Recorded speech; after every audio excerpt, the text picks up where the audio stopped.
अस्सलामुअलैकुम, welcome to my channel Kashaf wise पुरअसरार कहानियाँ। कहानी शुरू करने से पहले आप सबसे मेरी गुजारिश है, मेरे चैनल को सब्सक्राइब करें, बेल आइकन को क्लिक करें ताकि मेरी नई आने वाली वीडियोस का नोटिफिकेशन आपको मिल सके। शुक्रिया। कहानी ये एक सच्चे वाक़यात पे मबनी है और इसकी कहानी में ये सच्ची कहानी है और ये आप बीती है। चलते हैं कहानी की तरफ। फैज़ हाउस रोशनी से नहाया हुआ निहायत ही खूबसूरत मंजर पेश कर रहा। घर के साथ सारे मोहल्ले को बरक़ी कुमकुमों से सजा के बाप ने अपने फ़राइज़ से कोताही नहीं बरती थी। आज इनकी दोनों बेटियों की शादी थी। अल्लाह पाक ने इन्हें 4 बेटियों से नवाज रखा था। औलाद नरीना ना होने का इन्हें क़लक़ ज़रूर था, लेकिन बीवी को कभी नहीं जतलाया। अल्लाह की रज़ा पे राज़ी होते खामोशी का कुफल लगाया। दोनों ने मिलजुल कर इस्तिकामत से बेटियों की दीनी और दुनियावी तालीम मुकम्मल करवाई। दोनों बड़ी बेटियां एमए करके फ़ारिग थीं। एक ही घर से 2 भाइयों के रिश्तों ने इनकी ये मुश्किल भी हल कर दी। अब दोनों बेटियां एक ही घर में जा रही थीं। अपना फ़र्ज़ वो जानदारी से अदा कर रहे थे। घर भर में ढोल की थाप से लड़कियों ने गाने टेपों पर एक हंगामा बरकरार रखा था। बड़े बूढ़े इनकी जुमलेबाजियों से लुत्फ़ अंदोज़ होते, इस मौके को गनीमत जानते खुशगप्पियों में मसरूफ़ थे। फैज़ मामू असद भतीजे ने इन्हें बाहर खड़े देखकर आवाज़ लगाई। निकाह ख्वाह इजाज़त चाहते हैं कि आप अंदर आएँ तो निकाह पढ़ा दिया जाए। कहते हुए इनकी तरफ देखने लगा। आ जाओ नज़ीर मियाँ। फैज़ अहमद ने अपने देरीना दोस्त को पुकारा और इन्हें साथ लिए मर्दाने में आ गए, जहाँ पहले से लड़कों के वालिदैन और इनके चंद अजीज़ मौजूद थे। अंदर ख़वातीन को पैगाम पहुँचा दिया गया कि लड़कियों को निकाह के लिए कह दिया जाए ताकि हम अंदर आ सकें। हंसते मुस्कुराते फैज़ अहमद अपने दोस्त और बहनों के हमरा निकाह के लिए जूही कमरे में दाखिल हुए, बेटी को बेड पर लाल दुपट्टा ओढ़े देखा तो शफ़क़त से मुस्कुरा दिए। ये बेटियाँ कितनी जल्दी बड़ी हो जाती हैं, दिल में सोचते हुए वो आगे बढ़े। ये अमरीन किधर है? दूसरी बेटी को नापाके बीवी को जवाब तलब नज़रों से देखा। फैज़ साहब वो बाथरूम में है, आप पहले आयशा का निकाह पढ़ा दें, तब तक अमरीन भी आ जाएगी। खदीजा बेगम ने शौहर को मुस्कुराते हुए देखा। ओह अच्छा, इन्हें तसल्ली हुई। आ जाए मौलाना साहब। उन्होंने आगे बढ़कर इनके लिए कुर्सी रखी और ख़ुद बेड पे बैठ गए। निकाह ख्वाह आगे बढ़े और कुर्सी पे बैठकर रजिस्टर खोला। अल्लाह पाक के कलाम से शुरू करते हुए उसने आयशा से इजाज़त चाही। सलीम अली वल्द अली अकबर से सिक्का राइजुल वक्त 1 लाख अकमहर तुम्हें कबूल है बेटी। लेकिन दूसरी तरफ मुकम्मल सकूत छाया हुआ रहा था। इसने एक नज़र सुर्ख गठरी की जानिब देखा और अपने अल्फाज दोबारा दोहराए, मगर इधर मुकम्मल खामोशी रही। इसने खंकार के गला साफ़ किया तो तवक्कुफ़ के लिए तीसरी बार अल्फाज दोहराने से पहले फैज़ अहमद की तरफ देखा, मगर इस बार भी जवाब निदा बिल्कुल भी आवाज़ नहीं निकली। कमरे में छाई जामद खामोशी को फैज़ अहमद पर तशवीश आवाज़ ने तोड़ दिया। आयशा बेटी। बेड पे बैठे वजूद में कोई जंबिश न हुई। वो घबरा गए। उन्होंने यकदम इसका यकबस्ता हाथ थामा तो वो बेजान पुतली की मानंद इनके बूढ़े हाथों में झूल गया। कमरे में मौजूद खदीजा बेगम की सन्नाटेदार चीख उभरी, जिसने सभी को हिला के रख दिया। ठंडा पड़ा वजूद अब भी बाप के बाजुओं में था। पीले लिबास में लाल दुपट्टा ओढ़े वो आयशा न थी। इनके सामने पड़ा वजूद एक बदसूरत बूढ़ी औरत का था। काली खूबसूरत आँखों के बजाय बेहिस्सो हरकत सफ़ेद पुतलियाँ जो ऊपर को चढ़ी हुई थी निहायत भयानक लग रही थी। गंदी गुंदमी रंगत और अब स्याही माइल हो चुकी थी। आयशा के खूबसूरत सरापे के बजाय वहाँ अजीब खौफनाक बूढ़ी डाइन थी। एक तो ये ससुराल वाले ना जाने किस मिट्टी के बने होते हैं, मन्नतें तर लेकर के किसी की बेटी को भी बहू बना के ले तो जाते हैं मगर बेटी नहीं बना सकते, बहू भी बनाए रखते हैं। वो जले कट्टे अंदाज में बोलती बेटी की तरफ देखती जा रही थी। नेहा के पास माँ की बात एक एक लंबी चुप के सिवा कुछ न थी, क्योंकि वो सच कह रही थी। मगर बहन, ये शादी से पहले क्यों नहीं जाना के सास और नंदे जादूगरनियाँ हैं। साथ बैठी औरत ने मस्जिद कुरेदा। अब पहले कौन खुल के सामने आता है बहन? शादी से पहले जो थोड़ा बहुत पता चला भी तो इससे लापरवाही बरती कि दुनिया में बड़े बड़े लोग ख़राब होते हैं मगर वक्त के साथ ठीक भी हो जाते हैं। मगर हमें क्या पता, कुत्ते की दुम तो 100 साल भी टेढ़ी की टेढ़ी ही रहती है, सीधी नहीं हो पाती। नाक सुकड़ते हुए भड़ास निकाली। अब ये उम्र है बहन पीरों फ़कीरों आस्थानों पे हाज़िरी देने की। टोने टोटके सास और नंदे करें और इलाज के लिए माँ बाप को धक्के खाने पड़ते हैं। पीर शाह के मज़ार पे बैठे वो ससुराल को बेनुकत सुना रही थी। 3 साल हो गए थे इन्हें मुख्तलिफ़ जगहों पर धक्के खाते। नेहा पे सास और नंदों ने न जाने कैसा जादू करवा दिया था कि इसके हालत में सुधार ही नहीं आ रहा था। हर वक्त की बीमारी ने इसे लागर करके छोड़ दिया था। डॉक्टर के चक्कर में इसकी ना सिर्फ रंगत ख़राब हुई बल्कि इसकी बीमारी किसी की समझ में आ ही नहीं रही थी। आज भी किसी के बताए एड्रेस पे वो बेटी को लिए आ पहुँची थी। अब जबकि तमाम बच्चों के फ़राइज़ से वो फारिग हो चुकी थी कि नए मसले ने सर उभार लिया। वो जली भुनी बेटी ससुराल वालों को बेनुकत सुनाते ही एकदम चौंकी। नेहा और साथ बैठी औरत भी इस नवादारी को देखने लगी। वो 3 आदमी थे जिन्होंने एक जवान लड़की को थाम रखा था। लड़की पूरी कुव्वत से ख़ुद को छुड़ाने की कोशिश में लगी हुई थी। वो तीनों से संभाली नहीं जा रही थी। इसी धक्कम पेल में लड़की का नकाब उलट गया। वहाँ बैठे सभी अफराद इसे देखकर अंगशित बदना दंग रह गए। वो 21-22 बरस की एक खूबरू दोशीज़ा थी। शायद हुस्न इसे कहते हैं। निहायत ही खूबसूरत और मलाहत लिए हुए मलिहा चेहरा के निगाह हटानी मुश्किल हो जाए। हाथों पे लगी ताज़ा मेहंदी और सोने से भरे बाजू इस तरफ इशारा कर रहे थे कि 2-3 दिन की दुल्हन है। मगर इसकी ऐसी बिगड़ी हालत देखकर सभी परेशानियों और तजस्सुस से इसे उचक उचक कर देखने लगे। आस्थाने पे अभी पीर शाह बाबा नहीं आए थे। उन्होंने लड़की को उजरे के करीब दरवाजे पे बिठा दिया और ख़ुद इसके दाएं बाएं खड़े हो गए कि कहीं भाग ना जाए। लड़की के मुंह से अजीब भेड़िए सी मुशाबा गड़गड़ाहट निकल रही थी। सभी लोग जो काफ़ी देर से पीर शाह के इंतज़ार में बैठे खौफत महसूस कर रहे थे, इस लड़की की आवाज़ से खौफज़दा एक दूसरे को देखने लगे। सभी को अब ये जानने की फ़िक्र थी कि आखिर लड़की को हुआ क्या है। नेहा बेटी तुम मेरे पीछे खिसक के आ जाओ। यास्मीन बेगम ने अपनी बेटी को आंखों से इशारा किया जिसका चेहरा इस लड़की की तरफ था जबकि पुश्त माँ की तरफ। क्यों अम्मी? वह हैरत से देखती पूछ बैठी। कह दिया ना कि मेरे पीछे आ जाओ, बाद में बताऊंगी। वो कुछ फ़िक्रमंद भी हुई। नेहा इनके अंदाज पे चौंकती खिसकती हुई इनके पीछे बैठ गई। यास्मीन बेगम ने इसे नकाब करने का इशारा करते हुए इसे गौराने वाली लड़की पे नज़र मरकूज़ कर दी। पीछे पीछे हट जाएं सब। रहमत अली की रौबदार आवाज़ सहन में गूंजी। वहाँ बैठे सभी अफराद सिमट के दीवार के साथ लग गए। कदावर बारिश दाढ़ी वाले पीर शाह को नेहा ने पहली बार देखा था। अजब नूर था इनके चेहरे पे। इसके दिल को ढारस हुई कि ये बाबा जी ज़रूर इसके काले इल्म का तोड़ कर देंगे। पीर शाह बाबा आगे बढ़ते यकदम दरवाजे के करीब गुठरी बनी बैठी इस लड़की के करीब रुक गए। चंद पल इसे देखते रहे। रहमत, उन्होंने अपने साथ आए साथी को पुकारा। वो जल्दी से आगे बढ़ा। जी साईं, हुक्म। इसने हाथ जोड़े। इस लड़की को पहले अंदर लेकर आओ और यहाँ बैठे सभी लोगों को दाएं तरफ मुँह करके बैठ जाए, ये कह दो। कोई इस लड़की की तरफ बिल्कुल नहीं देखे। रौब से कहते वो अंदर कुटिया नुमा हुजरे में दाखिल हो गए। रहमत अली ने आनन फानन सभी का मुंह दीवार की तरफ किया और दोनों आदमियों के साथ लड़की को अंदर ले गया। इतना अजीब माहौल नेहा ने पहले कभी नहीं देखा था। इससे पहले कि वो माँ से कुछ पूछती, कमरे से पीर शाह की आवाज़ के साथ जानवरों की मिली जुली आवाज़ों ने वहाँ बैठे सभी मुरीदों को खौफज़दा कर दिया। तौबा, अल्लाह रहम करे। आए तो अपने इलाज के लिए हैं, कहीं और मुसीबत ही ना गले पड़ जाए। यास्मीन बेगम ने घुटी आवाज़ में बड़बड़ाहट की।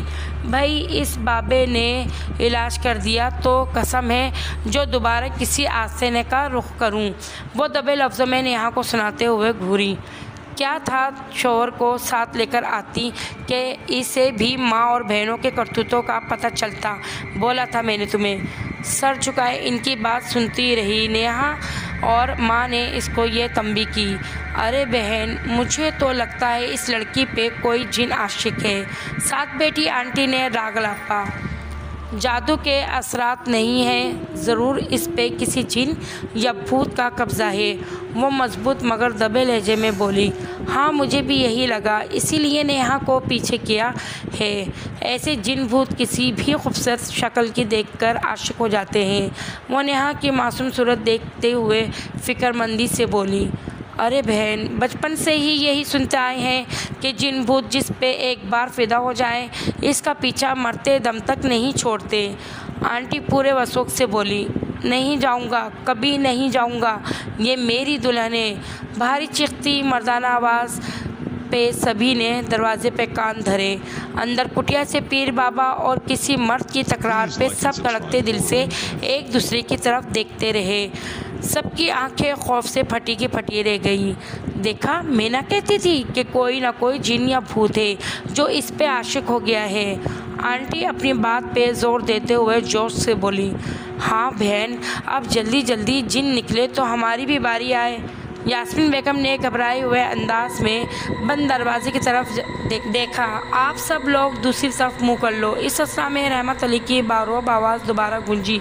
तीनों आदमी को लड़कियों को लिए बाहर निकले। इसकी टांगें बाजू मजबूती से थामे वो दाखिली दरवाजे की तरफ जा रहे थे। लड़की अब वैसी ना थी। इसके रंगत स्याही माइल हो चुकी थी, जबकि इसकी आंखें ऊपर को चढ़ी सफ़ेद पुतलियों को इंतहाई खौफनाक हद तक वाज़े कर रही थी। लड़की के साथ साथ अजब गंदगी जैसी कोई नागवार बू फ़ज़ा में फैली हुई थी। वो इतनी गंदी बदबू थी कि सबका बैठना मुश्किल हो गया। मगर लड़की जूँ ही सहन के दरवाजे से बाहर निकली, बदबू एकदम ख़त्म हो गई। टर्न टर्न टर्न फ़ोन की रिंग पे नेहा ने आगे बढ़ के रिसीवर उठा लिया। दूसरी तरफ अब्बाद की आवाज़ सुन के इसने सलाम किया तो अब्बाद ने खुशदिली से जवाब देकर इसकी तरफ खैर खैरियत पूछी। आप लेने का बना रहे हैं अब्बाद? नेहा ने कुछ बेचैनी से पूछा। जानती थी जब तक सास और नंदे अब्बाद को इजाज़त नहीं देंगी वो लेने नहीं आएगा। अजीब डरपोक किस्म का बंदा था, इसीलिए फ़ोन किया है। नेहा, अभी तुम अम्मी की तरफ हो। असल में हमें रेंट पे बहुत बड़ा घर मिल गया है और मैं चाहता हूँ कि पहले शिफ्ट हो जाए, तब तुम्हें आकर मैं लेकर जाऊँ। इसने तसल्ली से जवाब दिया। अच्छा, वो एकदम खुश हुई। 6 माह से इसके ससुराल वाले बड़ा घर ढूंढ रहे थे। बड़ी नंद की भी शादी करना थी। जब भी कोई रिश्ता आता छोटा घर देखकर वापस पलट जाता था, जिससे घर वाले परेशान थे। अल्लाह तेरा शुक्र है, बड़ा घर मिल गया। अब नंद की शादी में कोई भी रुकावट नहीं होगी। दिल में खुश होते हुए अब्बाद से अच्छे तरीके से बात करते फ़ोन रख दिया। अच्छा है ना, जब तक अम्मी के घर हूँ जादू का इलाज भी हो जाएगा, नहीं तो ख्वामखा सास ने तहकीक शुरू कर देनी है। इत्मीनान से सोचती अम्मी को ख़बर देने इनके कमरे की जानिब लपकी। 1 माह पलक झपकते ही गुज़र गया। आज अब्बाद के घर वालों की मर्ज़ी से वो उसको लेने आ रहा था। 1 हफ़्ता हो गया था इन्हें नए घर में शिफ्ट हुए। खाने से फरागत पाते ही दोनों ने यास्मीन से इजाज़त की तलब की और नए घर को रवाना हो गए। उफ़ उफ़, अब्बाद, इतनी बड़ी हवेली। नेहा आंखें फाड़े सहन में खड़े इस पुरानी तर्ज की बनी हवेली को हैरत से देख रही थी। 7 कमरों पर मुश्तमिल ये हवेली इतने सस्ते दामों कैसे मिल गई? वो शुशदर हुई, मगर हवेली की खूबसूरती को दिलचस्पी से देखती अब्बाद की अमराही में अपने बेडरूम की जानिब बढ़ी। मैंने अम्मी से पहले ही कह दिया था कि ये बेडरूम मैं लूँगा। अब्बाद ने कमरे में दाखिल होते ही एक साइशी निगाह एक कमरे में पूरे कमरे में डाली, जिसे नेहा पसंदीदगी से देख रही थी। वाकई अब्बाद, घर बेहद खूबसूरत है। इसका हर कमरा काबिल तारीफ़ है। शायद ये सिक्कों के दौर का बना हुआ है, जो पार्टीशन के बाद यहीं सब छोड़ छाड़ कर चले गए। वो बेडरूम को पसंदीदगी से देखती चौंकी। खिड़की के करीब खड़े वजूद ने इसे अपनी जानिब मुतवज्जह किया। अब्बाद, बाहर कोई खड़ा है, देखे शायद हुमेरा को कोई काम हो। इसने अपनी नंद का नाम लिया। हाँ, वो इस वक्त भी चाय का पूछ रही थी, मगर हम अंदर आ गए। कहते हुए वह बेड के करीब पड़ी कुर्सी पर बैठ गया। अब्बास आगे बढ़ा और खिड़की का पट खोल दिया। ठंडी हवा के झोंके के साथ अजीब बसात ने इसका इस्तकबाल किया। वो गंदी सी बसात दोनों के नथनों से टकराई। नेहा चप्पल के बक्कल खोलते खोलते एकदम सीधी हुई। ये बदबू? इसने बाहर की तरफ निगाह की, मगर बाहर कोई भी नहीं था। ऐसी बदबू कहाँ सूंघी थी?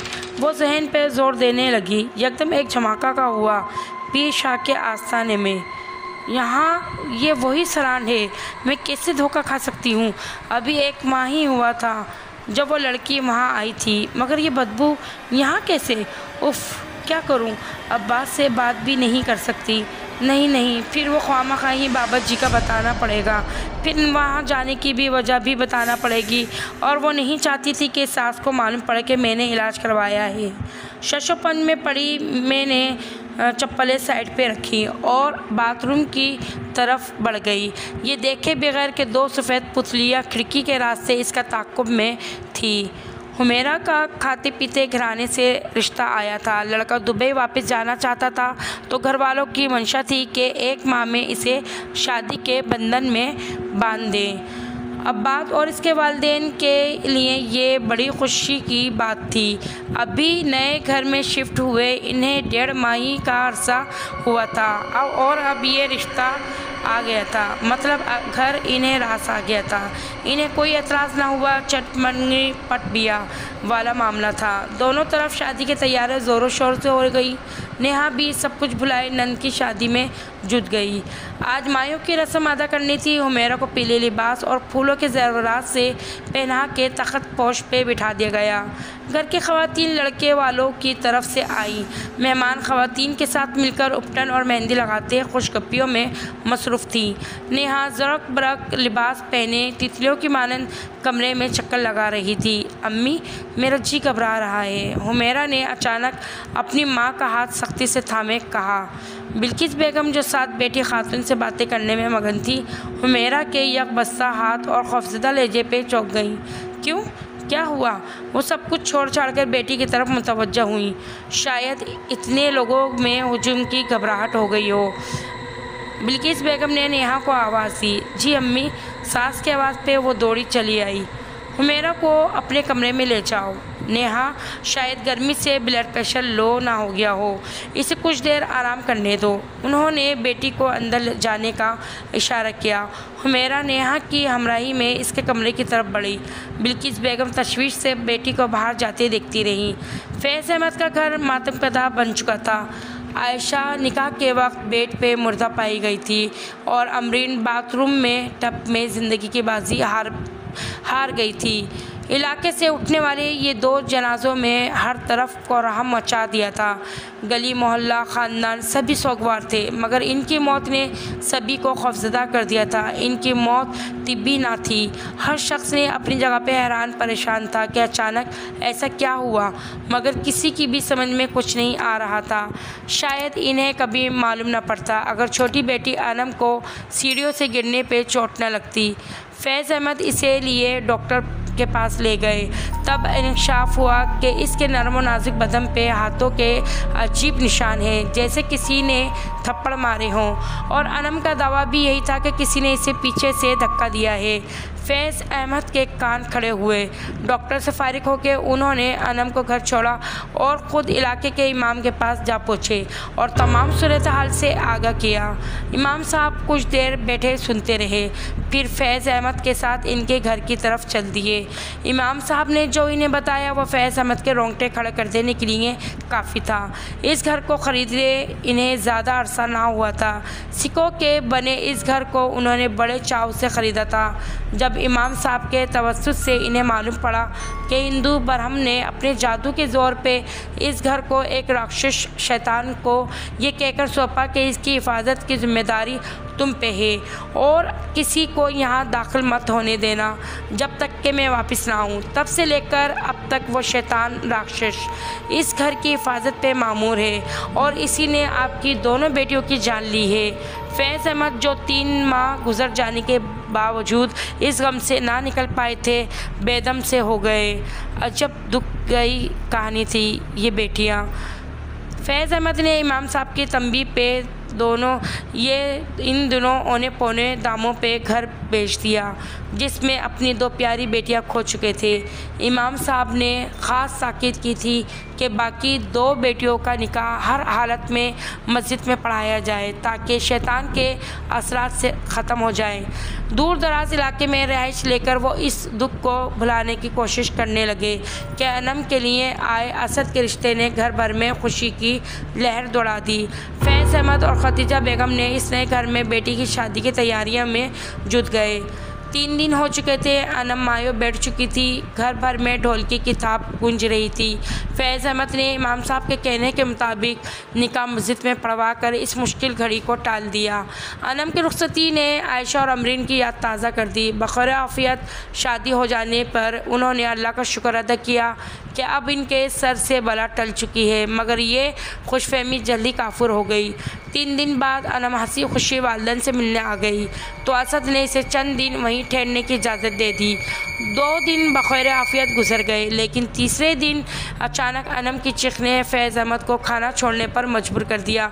वो हरासा बेटी के कमरे की जानिब दौड़े, पीछे पीछे खदीजा बेगम भी, मगर कमरे में दाखिल होते ही जैसे इनका दिल किसी ने मुट्ठी में जकड़ लिया हो। अनम कमरे के बीचों बीच मछली की तरह तड़प रही थी।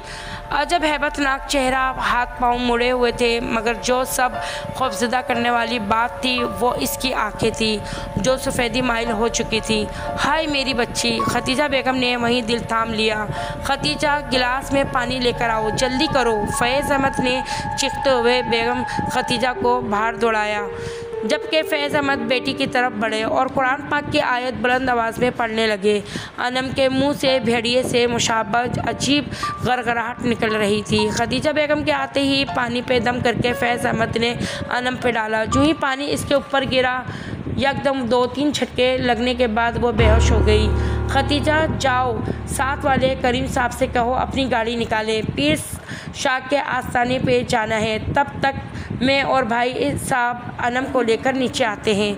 मैंने असद को फ़ोन कर दिया है, वो भी आ रहा है। खदीजा ने घबराए हुए अंदाज में अनम के बाल समेटते इसे चादर उड़ाई और चूड़ियाँ उतार दो। शोहर की जानिब देखते उन्होंने पूछा, नहीं रहने दो, वक्त ज़ाया ना करो, हमें जल्दी निकलना है।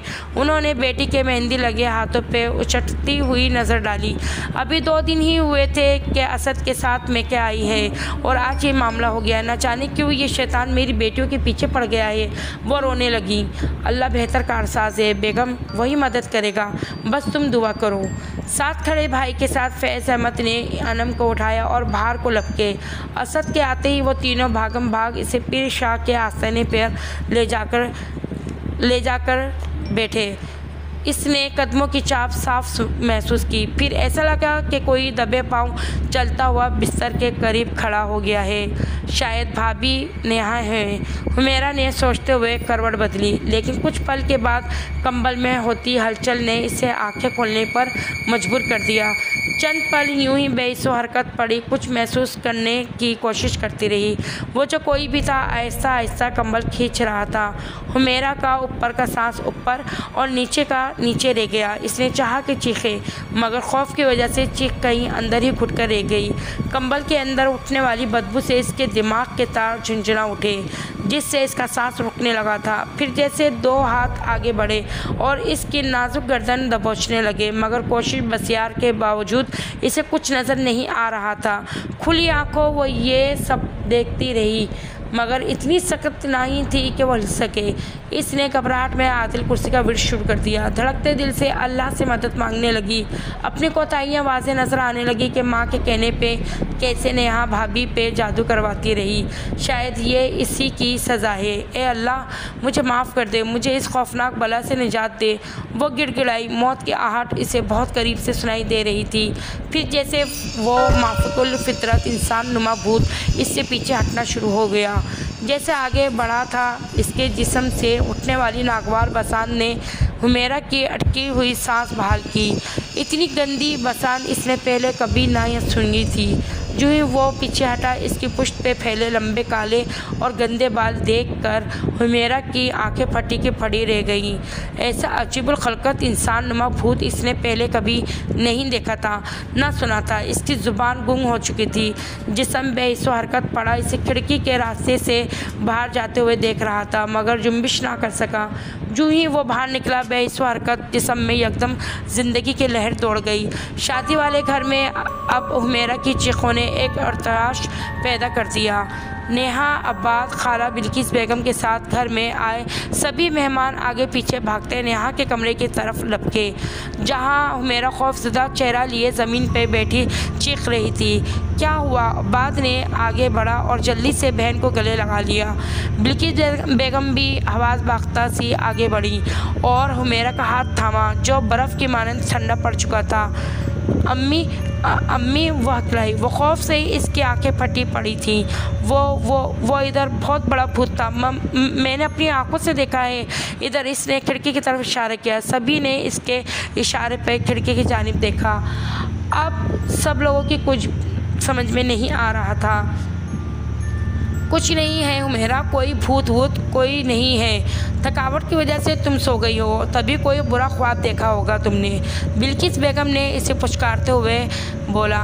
अब इतने मेहमानों में वो बेटी को स्याही को जाहिर नहीं करना चाहती थी। नहीं अम्मी, मैंने खुद देखा है, वो मेरी गर्दन दबा रहा था। ये देखें। इसने दुपट्टा खींच के पीछे किया, जहाँ मोटी मोटी उंगलियों के निशान वाज़े नज़र आ रहे थे, जिन्हें देखकर सभी खौफज़दा हो गए, जबकि नेहा हैरत ज़दा सी खड़ी दंग रह गई। यही निशान इसने अनम के गले पे देखे थे, जबकि वो 15 दिन बाद पीर शाह के आस्थाने पे दोबारा गई थी। तब अनम बिल्कुल ठीक हालत में मिली थी। इसकी गर्दन और बाजुओं पे ऐसे निशान वहाँ बैठी सभी औरतों ने देखे थे। और अब हुमैरा वो धड़कते दिल से आगे बढ़ी और हुमैरा के बाजुओं से कपड़ा हटाया, जहाँ वैसे ही निशान मौजूद थे। नेहा को करंट सा लगा, जबकि अब्बास और बिल्किस बेगम के साथ वहाँ खड़े सभी अफराद खौफज़दा नज़रों से देखने लगे। इसे किसी मौलवी को दिखाएं। वहीं किसी खातून ने हाक लगाई। नहीं, मेरी बेटी बिल्कुल ठीक है, इस पर कोई साया वगैरह नहीं है। बिल्किस बेगम ने कमज़ोर सा दफ़ा किया। बहन, साया बता के नहीं आता। अगर अब नहीं दिखाया तो निकाह के साथ बन जाएगा और कोशिश बसियार के बावजूद निकल नहीं पाएगा। ससुराली रिश्ते से कोई खातून बोली। हाँ, ये ठीक कह रही है। तीसरी ने इसकी हाँ में हाँ मिलाई। आप सब प्लीज़ कुछ देर के लिए बाहर जा सकती हैं, अब्बास नाराज़गी से चीखा। मगर गर्मी और अब्स की वजह से हुमैरा की तबीयत पहले ही ख़राब है और आप लोग न जाने कैसी कैसी हम्मात लेकर बैठ गई हैं। उठो हुमैरा। वो उठा और बहन को सहारा दिए बेड तक ले आया, जबकि बाकी लोग आहिस्ता आहिस्ता सरकना शुरू हो गए। नेहा परेशानी में घिरी हुमैरा की सूरत देखती जा रही थी। ये क्या कह रही हो? अब्बास ने चुपते हुए नेहा को देखा। तुम्हारा दिमाग ठीक है? आजकल के डिजिटल ज़माने में जिनों भूतों को इतनी फुर्सत नहीं कि वो आबादियों का रुख करे। वो हंसा। मैं सच कह रही हूँ अब्बास, मैंने अपनी आंखों से इस लड़की को देखा है, मगर पीर शाह ने इसके भूत को काबू कर लिया था, तभी वो ठीक थी। मगर हुमैरा की हालत बिल्कुल वैसी ही है। अब न जाने ये जिन की है, भूत की है, मैं नहीं जानती, मगर हुमैरा के बदन से बिल्कुल वही बसात आ रही है जो उस लड़की में आ रही थी। वो इसकी हंसी को इग्नोर करते हुए पुरयकीन लहजे में बोल रही थी। अच्छा, कर लिया यकीन, वो अज़राए मजाक में बोला। अब अम्मी के सामने मत कहना प्यारी, आगे ही वो परेशान है, कहीं ज़्यादा परेशान ना हो जाए। और तुम बेफिक्र रहो, कल मेहंदी है, नहा लेगी तो बदबू ख़त्म हो जाएगी। कहते हुए बेड पे लेट गया। उफ, कल घर में काम भी बहुत ज़्यादा है, कहते हुए वो करवट बदली। कुछ ही देर में इसके खराटे कमरे में गुजरने लगे और नेहा अंधेरे में आंखें पटपटाते हुए कितनी देर सोने की कोशिश करती रही। आखिर सुबह सादिक के वक्त आंख लगी। न जाने कब तक वो सोती रही थी। घर में गुजरने वाली चीखों से हड़बड़ा के उठ बैठी। कितनी देर गोमगू कैफियत में समझने की कोशिश करती रही, मगर जब देखा कि चीखें अब ज़्यादा बुलंद होने लगी हैं तो नंगे पाँव बाहर की जानिब भागी। सहन में एक मजमा लगा था, जबकि हुमैरा गठरी की सूरत में दरमियान में पड़ी माही बेआब की मानंद तड़प रही थी। खूबसूरत रंगत सियाह माइल हो चुकी थी, जबकि आंखें ऊपर को चढ़ी हुई थी। बिल्किस बेगम के चेहरे पे हवाइयाँ उड़ रही थीं। शाम को निकाह था और बेटी की ऐसी हालत, इनके हाथ पांव ठंडे हो रहे थे। अरे कोई इसके बाप और भाई को तो देखे, किधर है? बिल्किस दीवानों की तरह चिल्लाई। इन्हें हज़ियानी अंदाज से चीखते देखकर सबके सब बाहर की जानिब भागे। कुछ ही देर में अब्बाद और इसके कज़न भागे हुए आए। हुमैरा की दोबारा ऐसी बिगड़ी हुई हालत देखते अब वो घर घबरा गया था। अरे बहन, मैं कहना तो यही चाहती थी, मगर अब चुप रहना भी ठीक नहीं है। साथ वाली हमसाई जो कल भी इसे देख के बाहर निकल गई थी, अब भी आवाज़ों का बेहंगम शोर सुनकर घर में दाखिल होते हुए तशवीश से वो बोली, यहाँ पहले भी ऐसी हालत में फैज़ अहमद की 2 जवान बेटियाँ फौत हुई थी। मेरी मानो तो किसी पीर फ़कीर को दिखा दो, ये किसी डॉक्टर का काम नहीं। इसके लहजे में बेपनाह खौफ झलक रहा था, जिसे महसूस करते अब्बाद ने नेहा की जानिब देखा। एक पल में इसने फैसला करते कज़न को गाड़ी निकालने को कहा। नेहा, आओ मेरे साथ। हुमैरा को गोद में उठाए इसने नेहा को साथ चलने का इशारा किया। वो भी समझ चुकी थी। सर पे दुपट्टा लिए वो शौहर के पीछे भागी।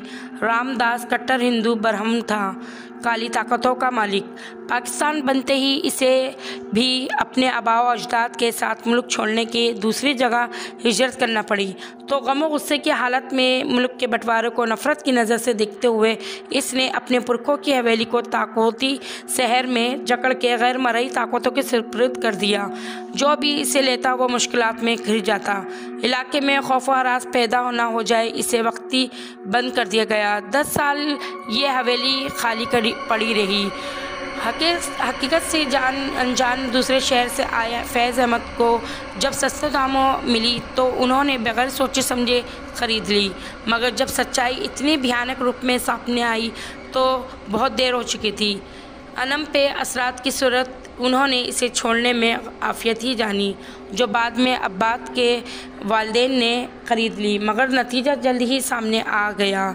पीर शाह के कहने पे अनम की तरह 4 गवाहों की मौजूदगी में मस्जिद में हुमैरा का निकाह बाखैर आफियत अंजाम पाया और वहीं से रुखसत कर दी गई। घर की तमाम ख़वातीन घर जाने के बजाय नेहा के वालिदैन के घर चली गईं, जबकि मर्द साथ हमसायों के घर ठहर गए। सुबह सवेरे बग़ैर वक्त ज़ाया किए अब्बाद ने हमसायों और कज़नों के साथ मिलकर तमाम हवेली को खाली कर दिया। एक लकड़ी की तख्ती हवेली के दरवाजे पर चस्पा कर दी गई। सिक्कों की यादगार हवेली फॉर सेल। कज़न्स और अब्बाद जब तमाम सामान उठा चुके तो हवेली पे एक अलविदाई निगाह डालते हुए जूं ही बाहर निकले, तभी हवेली की ऊपरी मंजिल की खिड़की में गंदे और खुरदरे बालों से भरा वो वजूद अपनी सफ़ेद पुतलियों को घुमाए कहका लगाता अपनी कामयाबी पे झूम उठा। तो नाज़रीन, आप लोगों को मेरी कहानी कैसी लगी? मेरी कहानी को पसंद करने का बहुत बहुत शुक्रिया। आप मेरे चैनल को प्लीज़ सब्सक्राइब करें।